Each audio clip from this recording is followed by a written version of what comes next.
გაჩვენოთ როგორ გადმოვწეროთ აპლიკაცია.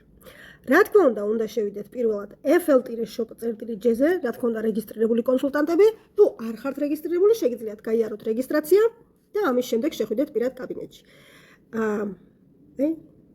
მარჯვენა ზედა კუთხეში დავკლიკავთ. შევიყვანთ მომხმარებლის სახელს და გასაღებს და შევდივართ ჩვენს პირად კაბინეტში. როგორც კი პირად კაბინეტში შეხვალთ, პირველი რასაც შემოგთავაზებთ, აქ არის რომ გადმოწერეთ აპლიკაცია, თვითონ გთავაზობს პროგრამა. რა თქმა უნდა, დაკლიკავთ გახსნას და მიყვებით ინსტრუქციას. არის როგორც Android-ისთვის, ასევე iPhone-ისთვის. მაგრამ თუ კი შეხვალთ და არ დაგხვდებათ ეს გადმოსაწერი ლოგო, მაგალითად X-ით გაგეთიშათ და ვეღარ იპოვეთ, მაშინ უნდა გადახვიდეთ პირად კაბინეტში და აქ თქვენ ნახავთ ასეთ რაღაცას. ნახეთ, აპლიკაცია აღარ არის ხელმისაწვდომი. გადახვალთ და აქ არის ლინკები. მე ახლა თქვენთან ერთად გადმოვწერ აპლიკაციას, რომ გაჩვენოთ როგორ უნდა გადმოწეროთ. რა თქმა უნდა, აქაც არის როგორც Android-ისთვის, ასევე iPhone-ისთვის. ახლა შევდგეთ გადმოწერას. დავკლიკოთ ღილაკს, აქ გაჩვენებთ ორ იმას რა ქვია, პუნქტებისთვის და ჩვეულებრივი კონსულტანტებისთვის. თუ პუნქტი არ გაქვთ და არ გჭირდება, შეგიძლიათ ჩვეულებრივ ეს გადმოწეროთ. დავკლიკოთ და მივიცეთ სკაჩაც. ასეთი რაღაცას დაგიწერს, ფაილი შესაძლოა საზიანო იყოსო, ჩვენ მაინც ჩამოვტვირთოთ და როგორც კი ჩამოიტვირთება, გავხსნათ. ორჯერ ჩამოიტვირთა ახლა, იმიტომ რომ ორჯერ დავკლიკეთ, ორჯერ არ დაკლიკოთ, შეგიძლიათ ერთი წაშალოთ და დავტოვოთ ეს ერთი. პარამეტრებში გადავიდეთ, მივცეთ წვდომა, ნებართვა და ინსტალაცია.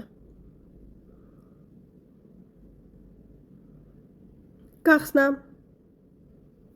აპლიკაცია უკვე ჩამოტვირთულია ჩვენს ტელეფონში. შეგვიძლია ავირჩიოთ ქვეყანა, ენა, არჩეულია ქართული და შოპინგის დროა.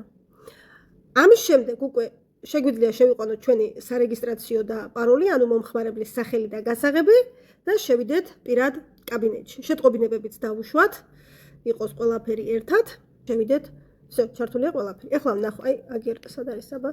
აგერ ჩამოიტვირთა ჩვენი აპლიკაცია და შევიდეთ. პროფილს რო დაკლიკავთ, ნახეთ, ღილაკი შესვლა.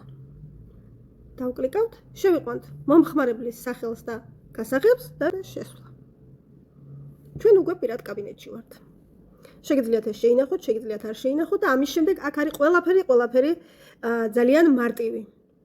იმიტომ რომ ქართულ ენაზეა. ნახეთ.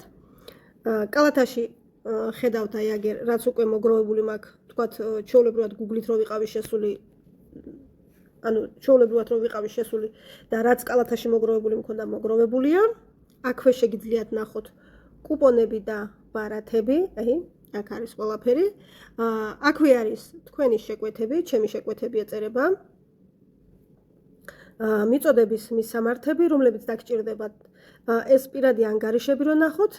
და რატომ არის აპლიკაცია ახლა კარგი? იმიტომ რომ აქ ჩვეულებრივად შეგიძლიათ რომ კატალოგს დაკლიკოთ და დაათვალიეროთ მიმდინარე და მომდევნო კატალოგი, პროდუქციას დაკლიკოთ და კატეგორიების მიხედვით დაყოფილი პროდუქტები ნახოთ. მოკლედ ძალიან გაგიმარტივებთ და კონსულტანტების, რეგისტრირებული კონსულტანტების უმეტესობა ისედაც მთხოვს როგორ ჩამოვტვირთოთ აპლიკაცია. ესე ძალიან მარტივად. სულ ეს არის.